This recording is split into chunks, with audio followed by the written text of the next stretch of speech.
Hey, good afternoon. How y'all doing? It is Well Red Beard. The time has come for Blood Meridian by Cormac McCarthy. This was my bucket list book number 3. Been on the list for a long time. It makes top horror lists as well as top literature lists, top books. Of all time, really. I'm a fan of McCarthy's work. I've read The Road. I've read No Country for Old Men. I've read I think I read All the Pretty Horses. But in all three of those cases, more so The Road and No Country than All the Pretty Horses. But I've seen all three films, and I feel like The Road and No Country definitely are polluted by that. Like my memories of those stories, I think a lot of that comes from the film. So I'm gonna have to reread those as well. And I may be on a McCarthy read through at this point. I will say that after reading this, I went out and bought The Orchard Keeper, which is his first standalone novel. Now, is this a great book? Yeah, it's a great book. Did I love it? Man, not really. No. And about half the people that responded to me reading this have said how wonderful it is, how it's their favorite book of all time, how just what a great fucking book it is. And the other half said they DNF'd it. They couldn't get through it. Some of them said they tried 4 times and still haven't made it through it. And I get that. I do. Multiple places. Once I got past 150, I knew that there was no way I was putting it down. I'm not much of a DNFer. I try. I know we're supposed to, why stick with books you're not enjoying? But, at the 50-page mark, I thought about it. At the 100-page mark, I thought about it. I'd been given almost approval, almost permission to do so, because a lot of people that I respect and know had DNF'd it or did not love this book. But I made it through. I did not love the process. I really like the fact that I've read it. So there you go. Look, you got to read it if you're a horror whatever I am influencer. I don't know. I don't influence anybody, but if you're someone that talks about horror books, I think it's important. If you're someone that talks about grit lit style books, just literature in general, it's an important tool to have in your kit. So very, very glad I got through it. Now, there is beautiful prose in this thing, but I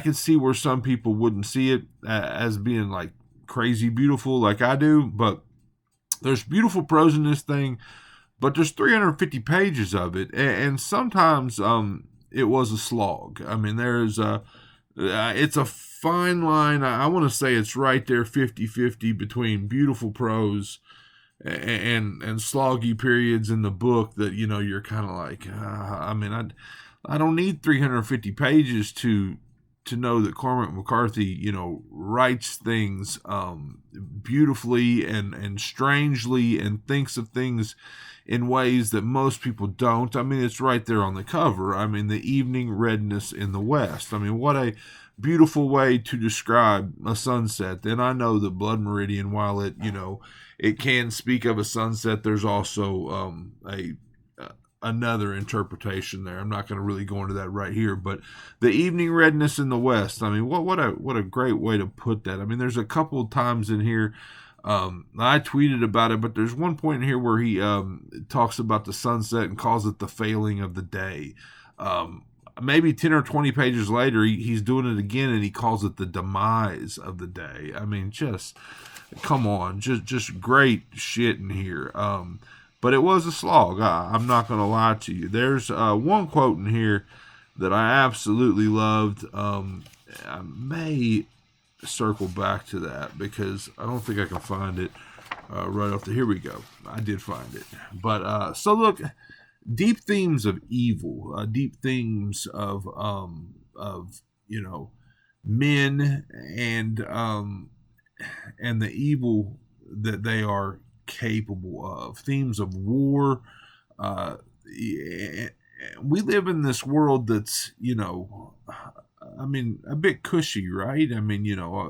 Internet and, streaming television and, computers in our pockets and all this shit. But, I think it's easy to um, forget how we are not far removed from fighting, from killing, from the things that happened in the West, in Mexico and the West, less than 200 years ago, in the mid 1800s, the things that people did just to survive, with all that. It's nuts to think about, and to think about, how little it would take for us to go back to this lawless type of existence. That shit kind of weighed heavy on me throughout, and um, again, the definition of toughness and resolve and all those things, and how it's changed. But has it changed, or are we just kind of taking a break from it? I don't know. It's there's a lot of themes in here that you just dwell. Religion, again, war, the human capability to do horrible things. There's just a lot there. But this one particular quote here, if God meant to interfere in the degeneracy of mankind, would he not have done so by now? I love that bit. So look, it's a Western. It's a horror Western. It's probably the staple horror Western if I had to choose one. I can't think of a book that's, sorry about that. I can't think of a book that's older than this that would be considered the horror Western. And I knew that Cormac McCarthy, delved into horror. Like I said, I'd read The Road and No Country and whatnot, but I didn't really understand why this book, made it onto horror list. It kind of almost seems unfair, right? Like he gets all the literary credit, but then he also steals a top spot on like the best horror books of all time. For me, the horror came from, again, it's about the kid. We don't get a name. It's about the kid. He is an orphan or parentless, or he runs out on his, I can't remember exactly how it starts, and I meant to reread the first couple pages before I came here, but you'll have to forgive me for that. I am not a literary genius by any fuck, I can't think of the right thing to say, but you know what I'm saying. I'm not a literary genius. But it's about the kid, and the kid, winds up with this crew of scalp hunters. This crew that is, basically hired by the Mexican government to go out and track and kill and murder this Apache tribe, and along the way they basically just run lawless, and anyone that crosses their path, anything really, they just kill. They kill, just ugly, vicious, murder scenes. But I expected that going in. People had told me it's brutal. People have told me how it shook them. People had told me how violent it was, and this book is fucking violence. It is bloody, dirty, brutal violence. There are scenes in here that, if they were standalone scenes, without all the other violence around them, I think your mind would be blown. I think you would be shocked. There are things that they do to children in this book, to babies, that there's a scene in J.F. Gonzalez's Survivor that deals with a baby. I mean, and that book is talked about as one of the most extreme horror novels of all time. But it's a scene, it's a standalone scene, and you can't believe it fucking happened. But what I'm telling you is, in this book, there's so much of that shit that you get numb to it. I got numb to it. I mean, there's a scene where they come up on a bush, a tree of babies. Babies have been killed, and the branches of the trees have been shoved up through their throats, and babies are hanging on this fucking tree. There's another scene where one of the characters in the gang goes like into a tent or a teepee or whatever you want to call it, a dwelling, and comes out with two babies by the legs and just fucking swings them and breaks their heads open on rocks. I mean, and as horrible as that sounds, when I'm telling you this, I'm not saying it didn't feel horrible in the book, but it was just kind of like, I mean, more, right? More of it, more of that. So, but that is the types of brutality that you will find in this book. I mean, it is some horrific shit, but either through the dreamlike writing of McCarthy or the pretty prose and the long stretches of sloggy travel through, northern Mexico and southern California and Texas, and it just did, for me personally, those scenes, again, they just did not pack as much of a punch as I would expect something that horrible to pack.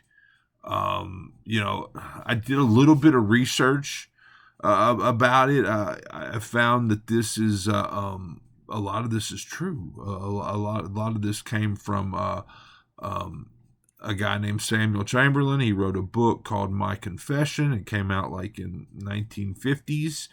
And McCarthy got a lot of inspiration from that. But some of these characters, these vile fucking characters in here, Judge Holden, who is the main one, the main villain, the main bad guy, but Glanton, who is the the gang leader, or the crew leader. There was a Glanton gang, and Samuel Chamberlain rode with him, and he wrote a book called His Confession, detailing the horrific events that really, really happened. Now, if you find a copy of that book on the shelf somewhere, grab it, because on eBay, they're like $300 to $500. But a lot of this book came from that. So ultimately, again, I've gotten way off track, but we're following the kid, and the kid gets involved with this crew, and there's times where they're given free rein to do these things. There's times that they're jailed for some of the things they've done along the road. I mean, then released, then they're celebrated, they're this and that. And we slowly lose characters along the way. And some of them we see it happen. Some of them, they just drift apart. But that's basically what it is. It's a long running horror epic about murder, about killing and taking scalps and mutilating and all these things. And it's about men that maybe came from civilized backgrounds, and how quickly they could become uncivilized, how quickly they could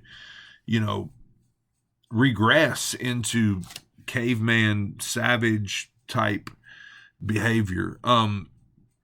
Now, where was I going? So, there's a lot of different opinions on this book. We have the kid. We have there's a crew member, or a gang member that is an ex-priest. They call him the ex-priest. His name is Tobin. And then there's Judge Holden, and those three kind of, they're major players along the way, but those three kind of come into being like our main characters, like towards the final parts of the book. And Tobin, the priest, and the kid are still kind of on the run together, and the judge is just on this killing rampage, Judge Holden, and he's kind of tracking them. They keep coming back across him, and all these scenarios where you feel like the judge is trying to kill off everyone in the crew. Again, it's buried in this prose, and it's sometimes hard to follow. But ultimately, the kid and the judge wind up in a bar later, decades later. It said, I didn't really pick up that it was decades later, but it says that it's decades later. Now, at this point, I'll say I've talked 15 minutes. I'm going to say some shit that is spoilerific. Now, the great thing about this book is that it's all left up to interpretation, really, what happens in the end. There are multiple different ideas on that. So I'm saying that because me kind of telling you the way it plays out at the end, you're still going to have to interpret it and figure it out yourself. So, but they wind up in a bar, and the kid and the judge come face to face, and there's this long speech that the judge gives to the kid about this and about how there can only be one dancer and all these things, and kind of you're getting the idea that he's he's just biding his time, and he's going to try to kill the kid. And the kid looks at him and says, "You ain't nothing," and you're like, all right, the kid's going to prevail, right? The kid's going to knock off this really, really horrible villain. But the kid, ends up going to the Jake's, the outhouse, and the judge is waiting on him there. And I don't know that I marked that point, but it leaves you hanging pretty badly. One sec, just give me a sec here. I'll find it because it's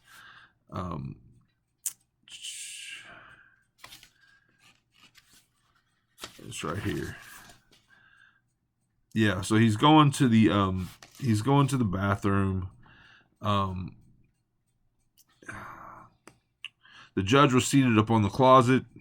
He was naked, and he rose up smiling and gathered him in his arms against his immense and terrible flesh, and shot the wooden bar latch home behind him. So he grabbed him and locked the fucking door. Now, that's it. That's all you get. You get some guys coming up on the outhouse later and looking in, and their reaction to what they find there. It's extreme, and but it's not detailed. But it's so extreme that for a book that's this extreme, you're like, what the fuck has happened in there? And a lot of people believe that the judge raped and killed the kid, sodomized and killed the kid. And then we see the judge. The judge definitely made it out of there because the judge is back to dancing. He's naked and dancing in the bar room. Some people think that it's kind of like a Fight Club type thing, that the kid and the ex-priest and the judge are all the same person. That the kid is the innocence, the ex-priest is the part of us that's still holding on to the little bits of goodness still inside of us, and that the judge is the ultimate evil that we or people all have inside themselves. And in this particular case, all we know is that either the judge, the evil won, or the kid made a conscious decision to submit to the evil that was within him. So that's like some next level shit there. But that's because when the kid goes to the outhouse, like there's this leisurely way that he goes, almost like acceptance. Like he does something before that. Like he it's almost like he's signing off a bit. So there's that theory as well. God, there's so much in here. Now I'm gonna read a couple um, prose bits just to kind of give you an idea. Um, but yeah, I mean the part about the degeneracy of man, the part about the sunsets, beautiful stuff. There's one part in here where they describe a hailstorm. I'm gonna see if I can find that. But it's yeah, but the violence, like I said, was brutal. I mean, fist-sized holes knocked in the front of, you know, people's heads from bullet wounds, and the brains. I mean, we get into the brains and all that. Oh hell, I don't know if I'm gonna find that particular part. So here's the part about the babies. They were in the camp, a number of Mexican slaves, and these ran forth calling out in Spanish and were brained or shot. And one of the Delawares, Delaware Native Americans, I think, emerged from the smoke with a naked infant dangling in each hand, and squatted at a ring of midden stones, and swung them by the heels, each in turn, and bashed their heads against the stones, so that the brains burst forth through the fontanel in a bloody spew, and humans on fire came shrieking forth like berserkers, and the riders hacked them down with their enormous knives, and a young woman ran up and embraced the bloodied forefeet of Glanton's warhorse. Yeah, I mean, these guys are fucking, nuts. I mean, they're out in the desert, they're killing, they're raping, they're mutilating, they're murdering everything in their sight. They're taking scalps. One of them has got a necklace full of 100 ears that he's taken off of victims. So it's brutal. It's definitely horror. It's beautiful. There is beautiful prose in this thing. It's a slog, a bit of a slog. No, I mean, that's just the truth for me personally. I did not love the story. I really liked the prose, and while I didn't like the ending, I just liked experiencing it. Is that fair? I mean, just the idea that this is such an important book, and the fact that somehow I'd managed to never get any spoilers about it, and to never have an idea of just a different ending, right? I mean, just a different way to. We spend 350 pages with this kid, and for it to end unceremoniously, or however you want to put it, that part. I mean, looking back, I mean, I see maybe not the beauty, but I see why it's special, if that makes any sense. There's an epilogue to this thing that really made zero sense to me until I kind of did like a little research on it. I'm not going to go into that. I'm not really going to tell you that part. If you read it, you'll probably see what I'm saying. But real quick, it's got a brief synopsis. It's based on historical events that took place on the Texas-Mexico border in the 1850s. Blood Meridian is an epic novel that traces the fortunes of the kid, a 14-year-old Tennessean who stumbles into a nightmarish world in which the market for Indian scalps is thriving. Another thing, because history doesn't tell us a ton about this. I mean, this is the 1850s. We're very, everything's going on the right side of the country, right? The east side of the country. I mean, that's getting ready for, the Civil War's coming. I mean, the states are probably already at each other's throats. I'm not an American history expert, but,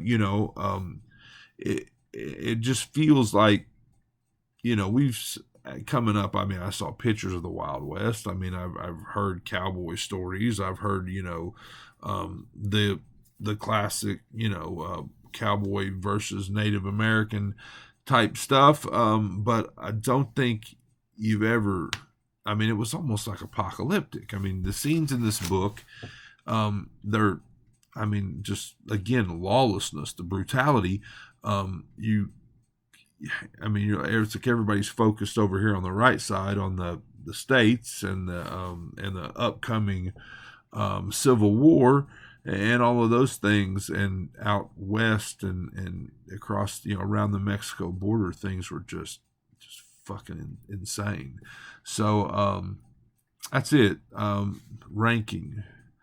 I think I'll give the book 4 stars. I mean, I can make an argument for 5 because of what it is and how special and just original and different it is, and all the real life shit that went into it, and different aspects of the different interpretations, and how cool I've kind of found reading about the book.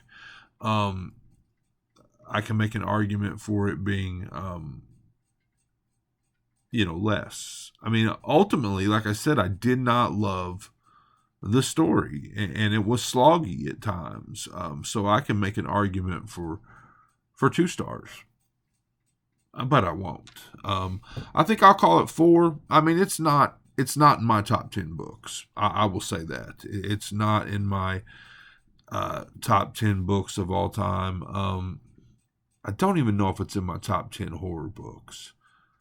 It might be. I don't know. I mean, what I will say is that I read a lot of horror books, and I really, really like them. And at the time, they're personal favorites.